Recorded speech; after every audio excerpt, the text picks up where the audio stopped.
Bismillahirrahmanirrahim. Qala al-musannif rahimahullahu ta'ala wa adama an-naf'a bihi wa bi'ulumihi wa bikum fid dharaini amin radhiyallahu ankum. Wa'lam, dan ketahuilah, anna, bahwasanya, unwanas sa'adati, tanda-tanda orang beruntung itu, ayyuwaffiqallahul abda lil amali salihi fi hayatihi. Ayyuwaffiqa, apabila memberikan taufik, ialah Allah, apabila Allah memberikan taufik al abda, kepada hamba, lil amali salihi, atas amal soleh, fi hayatihi, sepanjang hidupnya. Wa yuyassiru, dan Allah memberikan kemudahan, lahu, kepadanya. Wa unwanus syaqawati, dan tanda-tanda orang celaka, alla yuyassira, bahwasanya Allah tidak memberikan jalan kemudahan, lil amalis salihi, dalam beramal saleh. Wa yubtala, dan diuji, bil amalis su'i, dengan amal-amal buruk, dengan perbuatan buruk. Qala, bersabda Rasulullah sallallahu alaihi wasallam, i'malu, beramallah, fakullun muyassarun, fakullun muyassarun, maka tiap-tiap sesuatu itu ada jalan kemudahan. Lima khalaqa, lima, terhadap apa-apa, khalaqa, yang Allah telah ciptakan, lahu, padanya. Man, terhadap orang, khuliqa, yang diciptakan, lil jannati, menuju kepada surga. Yassara, maka Allah memberikan jalan kemudahan, li'amali ahlil jannati, untuk beramal, yaitu perbuatan ahlul jannah. Wa man khuliqa lin-nari, wa man, dan siapa orang, khuliqa, yang diciptakan, lin-nari, untuk menghuni neraka, li'amali ahlin nari, maka dia dikasih mudah dalam rangka, ya, berbuat sebagaimana perbuatan ahlun nar. Walamma qabadallahu, dan ketika Allah menggenggam, al-qabdataini, dua genggaman, qala, Allah berfirman, liqabdatis su'adai, kepada genggaman orang-orang yang beruntung. Haula'i lil jannati, mereka itu pasti akan sampai ke dalam surga. Wa bi'amali ahlil jannati, dan dia melakukan perbuatan, mengikuti perbuatan ahlul jannah. Ya'maluna, mereka berbuat. Wa qala, dan berfirman Allah, liqabdatil asqiyai, liqabdatil asqiyai, kepada genggaman yang celaka. Wa haula'i, dan mereka, linnari, patut masuk neraka. Wa bi'amali ahlin nari, dan dia berbuat dengan perbuatan ahli neraka, ya'maluna, mereka melakukannya.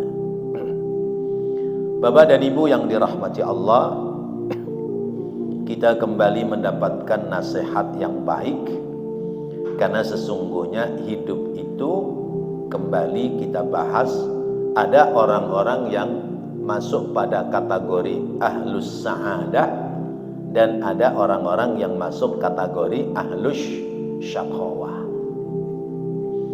Ada orang-orang yang beruntung, ada orang-orang yang celaka. Orang yang beruntung diberikan hidayah oleh Allah, diberikan taufik oleh Allah, dibimbing. Orang-orang yang beruntung dibimbing oleh Allah pada amal-amal soleh sepanjang hidupnya. sepanjang hidupnya lebih gemar, lebih senang beramal soleh. Itu tandanya ahlus sa'adah. Kalau kita, hari-hari kita sudah kita isi dengan amal soleh, insya Allah kita akan menjadi orang ahlus sa'adah, orang yang bakal beruntung. Bahasa yang pas, bejo. Ahlus sa'adah adalah orang yang bejo. Karena bejo itu nggak ada bahasa Indonesianya. Untung beruntung bejo itu. Kalau sepanjang hidup kita sudah beramal soleh, maka kita akan masuk pada golongan ahlus sa'adah. Karena apa? Baik, baik, baik, terakhirnya baik. Tuh. Namanya yuwaffiqillah. Allah memberikan taufik, memberikan petunjuk yang sesuai. Tapi kalau orang itu ahlus syaqawah, orang itu bakal celaka. Sepanjang hidupnya nggak ketemu sama jalan kebaikan. Sekalipun ngumpulnya dengan orang-orang baik, dia nggak ketemu jalan kebaikan, kecuali ketemunya jalan keburukan. Nggak ketemu sama jalan kebaikan. Sekalipun rumahnya dekat masjid, rumahnya dekat musola, rumahnya dekat ustadz, kalau dia ahlus syaqawah, maka nggak kenal masjid, nggak kenal musola, nggak kenal ustadz, nggak kenal kebaikan. Padahal hidupnya di tengah-tengah lingkungan orang-orang baik. Mengapa seperti itu? Karena dia sudah lama menjadi anak buahnya setan. Sudah lama menjadi anak buah setan. Kata Allah dalam Al-Quran Al-Baqarah 171, Masalil ladhina kafaru kamasalil ladhi yan'iqu bima la yasma'u illa du'a'an wa nida'a summun bukmun umyun fahum la ya'qilun. Masalul ladhina kafaru, perumpamaan orang-orang yang ingkar kepada Allah, kamasalil ladhi yan'iqu, seperti tukang penggembala memanggil binatang gembalaannya. Perumpamaan orang yang ingkar kepada Allah sama seperti tukang gembala memanggil gembalaannya. Tukang kambing manggil kambingnya, kambingnya denger nggak? Denger nggak? Denger, tapi ngerti nggak dipanggil? Orang ngerti. Kambing, kadieu, ulah di ditu. Sini aja, jangan ke situ. Situ tanaman orang. Tuh, diteriakin sama majikannya, sama penggembala.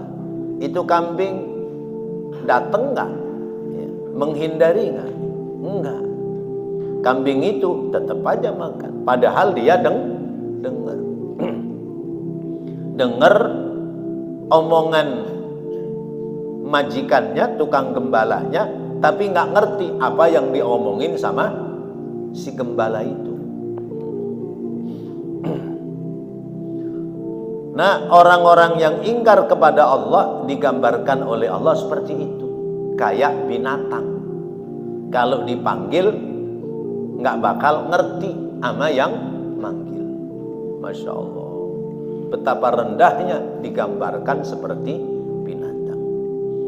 Di sini wa unwanus syaqawati la yuyassirallahu lil amali salih.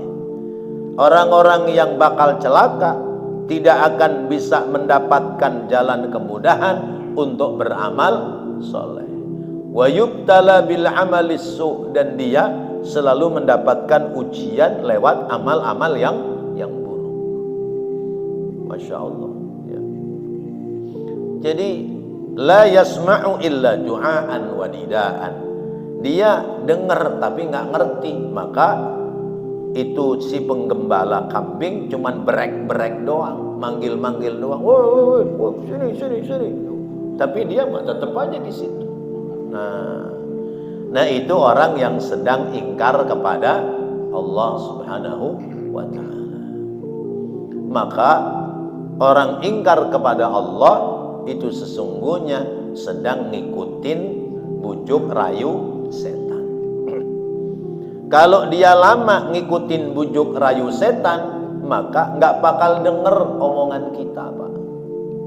Nggak bakal denger omongan kita. Yuk ngaji yuk malam Selasa sama malam Senin, malam Senin apa malam Kamis? Malam Kamis, malam Selasa sama malam Kamis di Musola Al-Hikmah. Malulah rumah kita dekat ke masjid, ke musola, kita gak pernah ngaji.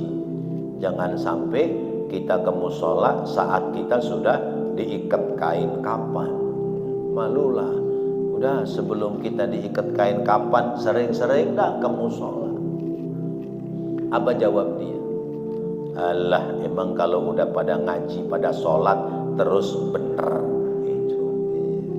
Jawabannya enteng begitu. Ada lagi yang jawabannya, ayo dah ngaji, kan umur udah tua, umur udah 50, tuh rambut udah banyak ubannya. Apa jawabannya? Belum ada panggilan. Belum ada panggilan. Belum dapat hidayah saya katanya. Ya belum, orang ibu hidayahnya sudah dinikahi sama orang lain.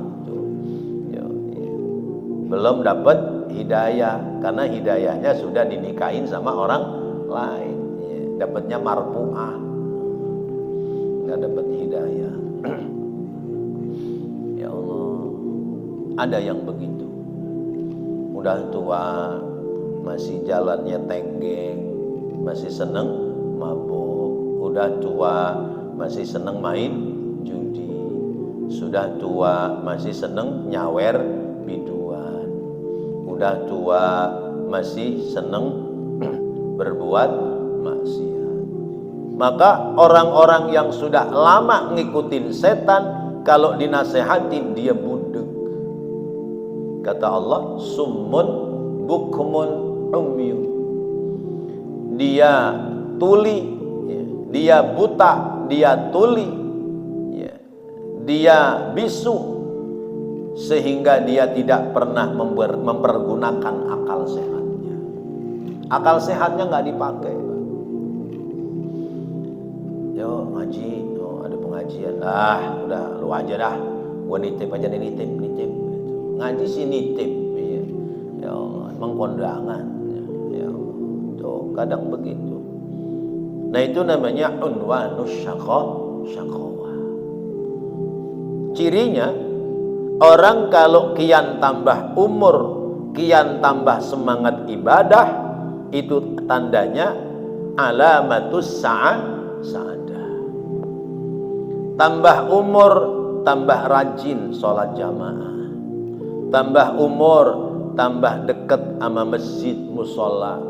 Tambah umur, tambah sering dekat sama orang-orang baik.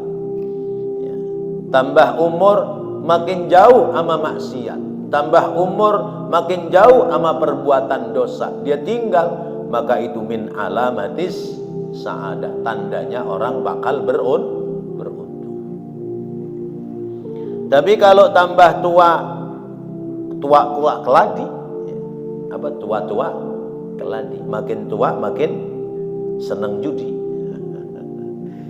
Tambah umur, tambah gemar maksiat. Tambah umur, tambah senang melakukan dosa. Tambah umur, makin jauh dari perbuatan baik. Jangan-jangan itu adalah min alamatis syaqawah, tanda-tanda orang bakal celaka. Kenapa celaka? Karena sudah lama ngikut sama setan. Kalau kelamaan ngikut sama setan mah susah, Pak. Contoh aja, bapak lagi main HP, ya, bapak nyetel YouTube, apa nyetel apa, ya, sekali bapak dipanggil sama istri, denger nggak? Jawab nggak? Enggak, diem aja, asik aja. Pak, udah siang, katanya mau pergi, asik aja. Kalau istri bilang, Pak, hah? Nah, baru itu nyaut, ya. Itu biasanya begitu. Kita manggil anak kita lagi asik main HP, pasti nggak peduli sama panggilan kita. Begitu kita teriak, panggilannya kenceng, baru udah dia dengar. Itu baru sama HP, baru ngikutin HP. Apalagi ngikut sama setan. Masya Allah. Orang kalau sudah ngikut sama setan, dia diikat lehernya oleh setan, maka dia kayak kambing. Kambing itu kalau sudah diikat lehernya, sudah nggak bisa kemana-mana. Kalaupun dia makan ya di situ, kalaupun dia berak ya di situ, ya. Kalaupun dia mau kawin di situ juga, ya. Nggak kemana-mana karena udah diikat lehernya. Masya Allah. Lain kalau kambing nggak diikat leher, bebas. Begitu juga manusia, manakala lehernya sudah diikat oleh setan, dia tidak akan peduli kepada kebaikan. Rumah dekat musola, adzan 5 waktu, denger nggak Pak? Denger nggak kira-kira? Denger banget ya. Tapi jawab nggak? Datengin nggak? Enggak. Itu kayak anak kecil sedang asik main HP. Cuman dia asiknya diikat lehernya sama setan. Tuh ini terang-terangan jadi ngaji begini udah jelas dah ya. Iya. Jadi kalau orang dengar adzan dia nggak jawab, dengar adzan dia tidak menggerakkan diri menuju kepada panggilan Allah, berarti dia sedang diikat sama setan. Dah begitu dah. Saya kasih contoh lain. Bapak pernah mancing? Pernah nggak mancing? Mancing ikan, mancing ikan, ya. Bukan mancing konde. Mancing konde mah urusannya lain, berabe, ya. Kayak bawa madu, ya. Bapak kalau beli madu bawa pulang, tuh cari madu yang jangan yang asli. Ya. Ya, Bapak kalau beli madu, kalau istri di rumah biar nggak marah-marah, maka jangan beli madu yang asli. Tapi kalau bapak beli madu yang asli bawa ke rumah, rame Pak, ya, rame ya. Ya, madu asli, madu yang bisa kentut, ya, Masya Allah. Ya, istri di madu tuh rame. Ya Allah. Bapak kalau pernah mancing, sesudah punya kail maka disiapkan umpan. Sesudah umpan disiapkan pula kepis, wadah, ya, keronjot, wadah. Begitu mancing ikan dapat satu, diambil dari pancingannya, dimasukkan ke dalam keronjotnya. Keronjotnya masih ditaruh di situ. Apa sih namanya? Kobong apa kepis apa namanya? Ya. Saya nggak biasa mancing. Ya. Iya kan? Dimasukin ke situ, masih di kolam itu, tapi ikan itu sudah tidak bisa kemana-mana. Kenapa? Karena sudah diikat sama setan. Sudah diikat sama yang mancing. Nah yang mancing setan. Kita ini tiap hari dipancing-pancing sama setan. Maka begitu orang kena pancingan setan, besok di akhirat itu menjadi celaka. Kemudian usul kepada Allah supaya diselamatkan dan dikumpulkan dengan orang-orang baik. Allah kemudian mengatakan, alam a'had ilaikum ya bani adam alla ta'budush syaitan innahu lakum aduwwum mubin. Bukankah aku telah mengingatkan dulu yang dulunya besok itu ya sekarang, ya. Dulunya besok di akhirat itu sekarang. Bukankah aku telah mengingatkan dulu supaya kalian tidak menyembah kepada setan. Artinya tidak mengikuti bujuk rayu setan. Karena setan itu lakum aduwwum mubin. Setan itu musuh bagi kita. Ya Allah. Itu kan udah terang-terangan itu Allah menjelaskan. Besok bakal pada celaka. Kenapa celaka? Karena mengikuti bujuk rayu setan. Nah, kadang-kadang setannya udah berhenti membujuk, yang dibujuk malah jadi setan. Ya, setannya yang membujuk udah pensiun, sudah nggak membujuk-bujuk lagi.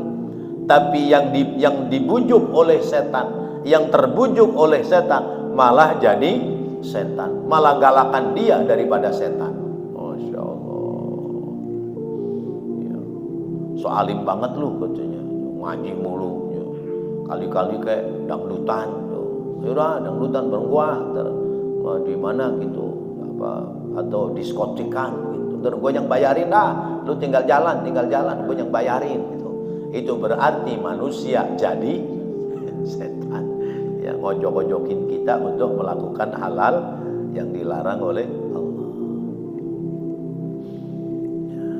Summun bukmun umyun fahum la yaqilun. Orang kalau sudah terikat oleh setan maka dia summun, ya, buta. Ya. Matanya ngelihat tapi penglihatannya tidak tembus pandang. Karena apa?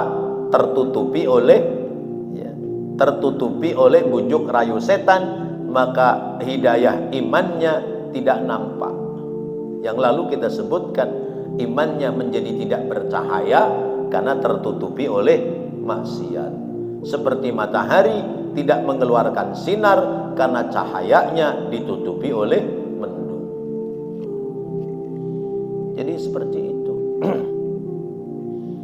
Kalau sudah terikat oleh bujuk rayu setan, kembalinya susah. Ya. Bahkan dia mencoba untuk mencari teman sebanyak-banyaknya. Itu jahatnya setan begitu, Pak. Maka kita harus hati-hati karena kita hidup ini sering dibelokkan sama setan. Pembelokan setan terhadap kita itu tidak sekedar zahir tapi sampai batin.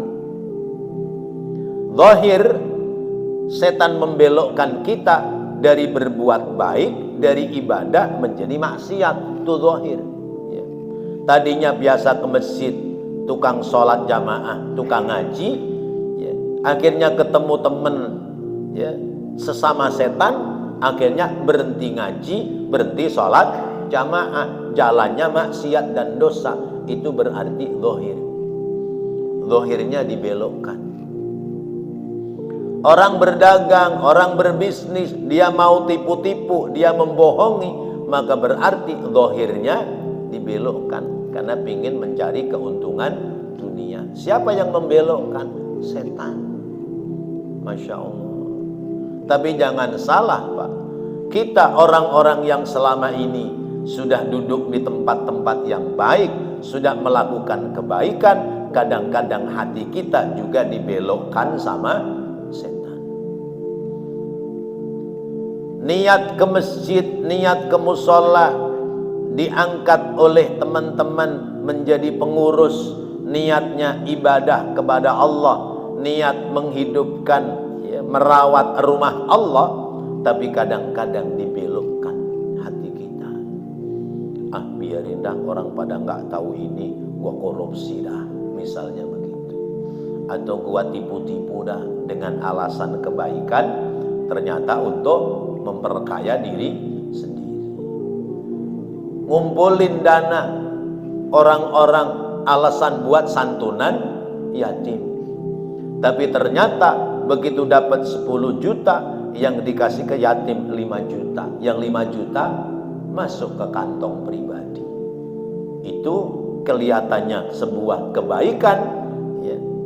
Yang dikerjakan adalah kebaikan, orang taunya kita berbuat baik, tapi ternyata jiwa kita, batin kita dibelokkan oleh setan.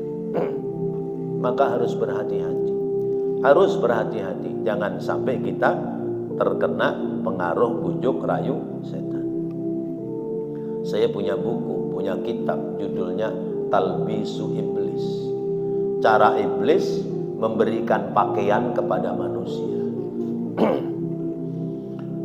Orang-orang ahli ibadah itu masih diberikan pakaian sama iblis.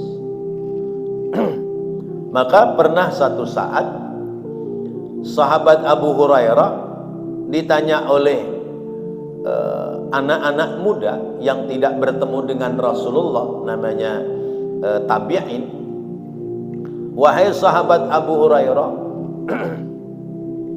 saya ingin tanya, tolong jelaskan kepada saya satu hadis dari Rasulullah yang engkau belum pernah menyampaikan kepada siapapun.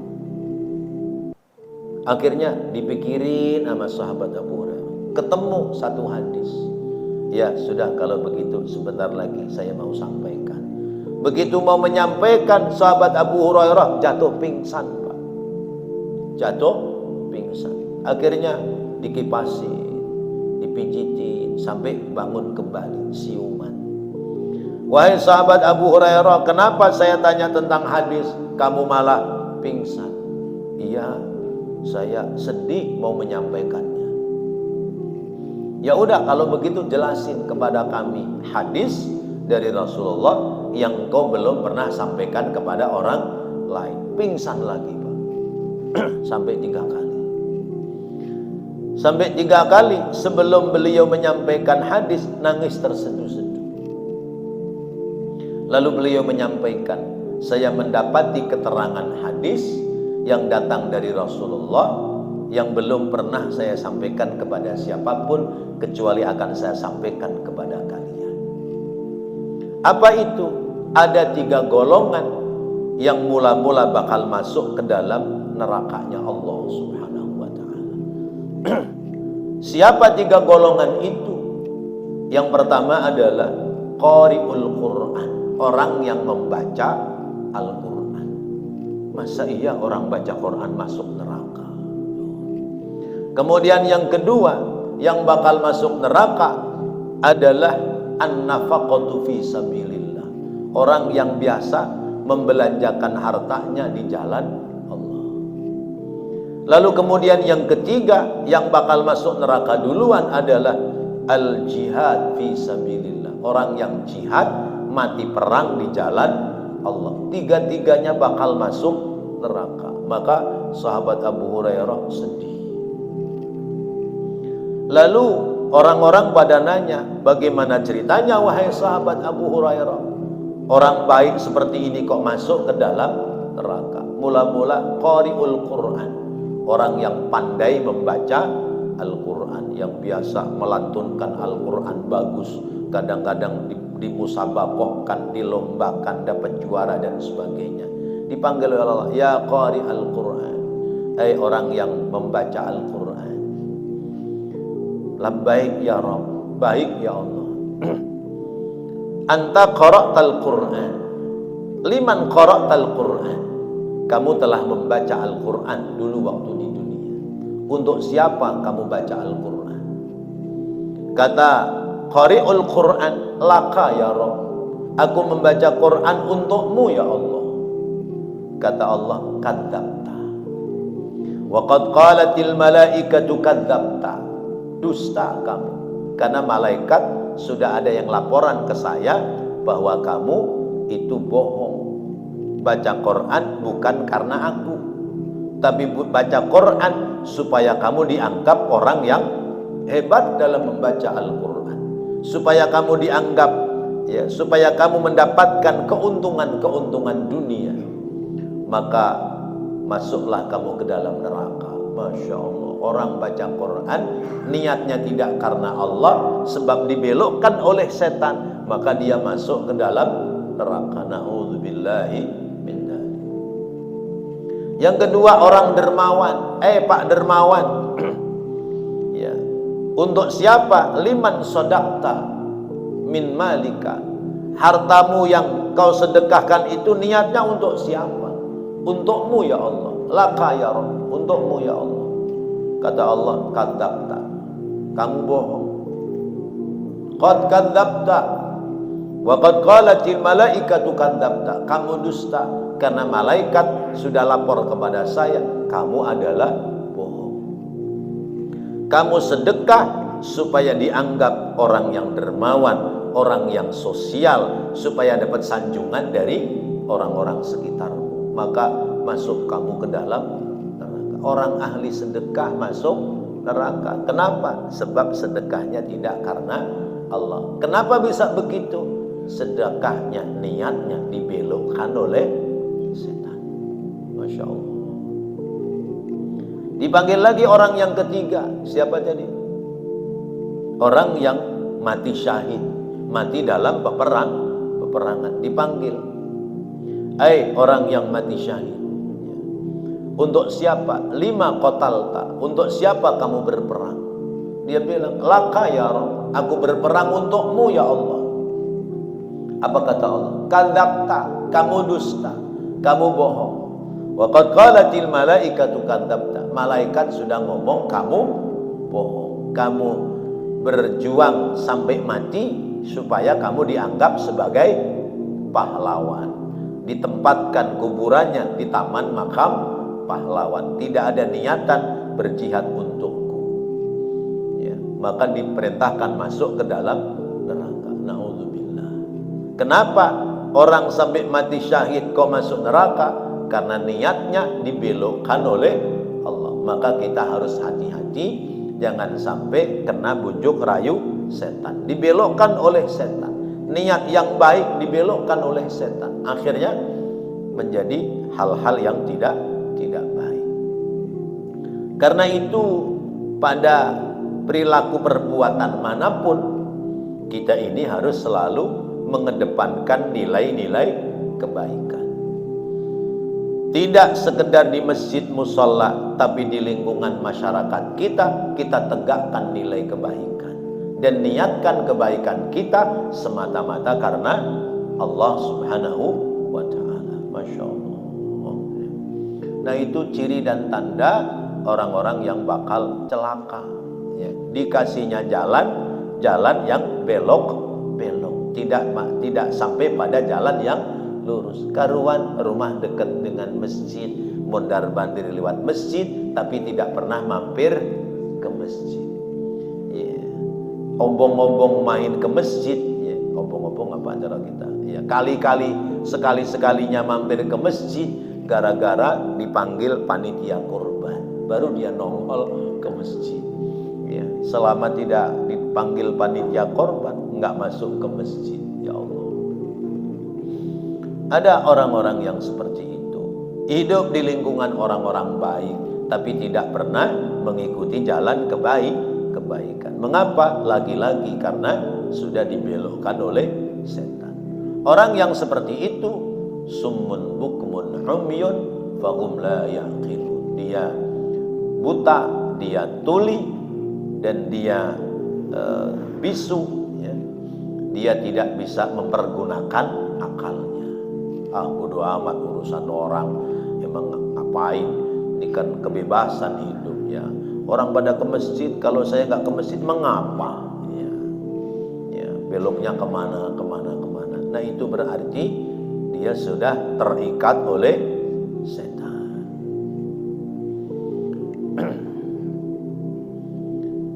Fakullun muyassarun, ya. Maka semua itu mudah bagi Allah. Kalau Allah menciptakan manusia, hambanya itu, Allah cinta kepada hambanya, diciptakannya untuk sampai ke dalam surga, maka dia beramal amalan-amalan orang surga. Maka kita kudu bersyukur. Alhamdulillah, Allah cinta kepada kita, Allah sayang kepada kita. Rumah kita dekat sama masjid musholla, rumah kita dekat sama guru, rumah kita dekat sama orang-orang baik, kumpulan kita kumpulan orang-orang baik, maka kita jadi orang baik. Itu namanya kullun muyassarun, ya. Sesuatu yang mudah. Bagi Allah gampang, udah jadi. Ya. Tapi kalau orang itu memang tidak diberikan jalan menuju surga, ya. Man khuliqa lin-nari yassara li'amali ahlin nar. Maka dikasih mudah untuk beraktivitas mengikuti orang-orang ahli neraka. Ada orang yang hidup di lingkungan orang baik tapi menjadi tidak baik. Sebaliknya ada orang yang hidup di lingkungan orang tidak baik tapi malah baik. Itu kadang-kadang hidup begitu. Kita yang nahanin itu orang lingkungannya kayak begitu tapi bisa ibadah terus, kuat apa enggak? Sampai meninggal dunia tetap dalam kebaikan. Tapi ada orang-orang yang hidup di lingkungan orang-orang baik tapi enggak baik-baik sampai datang kematian. Na'udzubillahi min dzalik. Masya Allah. Maka ya, kata keterangan ini bahwa jiwa kita itu digenggam oleh Allah. Jiwa kita digenggam oleh Allah. Ahlus su'ada, orang-orang yang bakal beruntung, jiwanya digenggam oleh Allah. Ahlus syaqawah, orang yang bakal celaka juga jiwanya digenggam oleh Allah. Tapi ahlus su'ada digenggam oleh Allah. Haula'i lil jannati wa bi'amali ahlil jannah ya'maluna. Orang-orang ahli kebaikan jiwanya digenggam oleh Allah, maka dikasih enteng jalan dia menuju kebaikan. Maka kalau kaki kita enteng menuju kebaikan, mudah-mudahan kita digenggam oleh Allah dan kita ditempatkan pada posisi ahlus su'ada, posisi orang-orang baik. Ya, enteng kita, ya, jalan ngaji enteng, jalan sholat jamaah enteng, jalan sedekah enteng ringan, jalan kebaikan enteng ringan. Mudah-mudahan jiwa kita memang sedang digenggam oleh Allah, dibimbing menuju kepada kebaikan.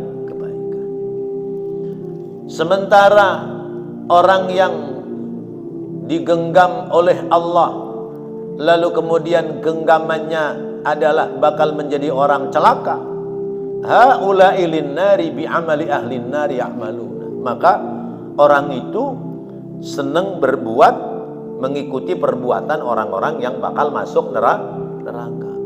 Digenggam oleh Allah. Jalan menuju kebaikan itu lupa dia. Padahal sudah dapat nasihat, sudah diingatkan, tapi begitu mau melangkah belok lagi, ke situ lagi, ke situ lagi. Itu pertanda dia bakal menjadi orang celaka. Wallahu a'lam bissawab. Tinggal kita pilih, pingin jadi orang bahagia, ya, beruntung, apa pingin jadi orang celaka. Pingin jadi orang beruntung, Allah tidak menghalang-halangi.